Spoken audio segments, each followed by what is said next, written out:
Majority ആൾക്കാരെ സംബന്ധിച്ചിടത്തോളം ഇത് വലിയ പ്രശ്നമാണ്. ഇത് ഉണ്ടാക്കുക എന്ന് പറയുന്നതിന് വേണ്ടിയിട്ടാണ് നമ്മൾ എല്ലാ ആൾക്കാരും ഓടണം അല്ലേ. ചില ആൾക്കാർക്ക് ദാരിദ്ര്യം ഉണ്ടാവും, ചില ആൾക്കാർക്ക് കടവുണ്ടാവും. ഈ ദാരിദ്ര്യവും കടവും ഒരാൾക്ക് എന്തുകൊണ്ടാണ് ജീവിതത്തിൽ ഏറ്റവും കൂടി നിൽക്കാനുള്ള കാരണം, എന്തുകൊണ്ട് ഇത് ഉണ്ടാക്കാൻ വേണ്ടി പറ്റുന്നില്ല എന്നുള്ളതിന് വലിയ ടെക്നിക്കോ വലിയ റോക്കറ്റ് സയൻസോ ഒന്നുമില്ല. കാരണം എന്താ അറിയോ, നിങ്ങളുടെ മെന്റൽ ഡിസബിലിറ്റിയാണ്. മെന്റൽ ഡിസബിലിറ്റി എന്ന് പറഞ്ഞു കഴിഞ്ഞാൽ ചെറുപ്പത്തിൽ നിങ്ങളുടെ സറൗണ്ടിങ്സും നിങ്ങളുടെ ഫ്രണ്ട്സും നിങ്ങളുടെ ഫാമിലിയിൽ നിന്നും നിങ്ങൾക്ക് കിട്ടിയ ഒരുപാട് അഫർമേഷൻസ് ഉണ്ട്. പൈസ എന്ന് പറയുന്നത് ഉണ്ടാക്കാൻ ഭയങ്കര ബുദ്ധിമുട്ടാണ്.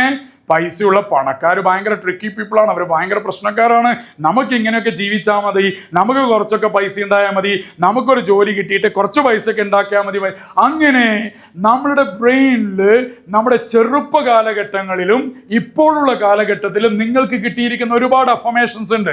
ഈ അഫർമേഷൻസിന്റെ അനന്തര ഫലമാണ് ശരിക്കും പറഞ്ഞാൽ ഈ സാധനം ഉണ്ടാക്കാൻ വേണ്ടി പറ്റാത്തൊരവസ്ഥ എന്ന് പറയുന്നത്.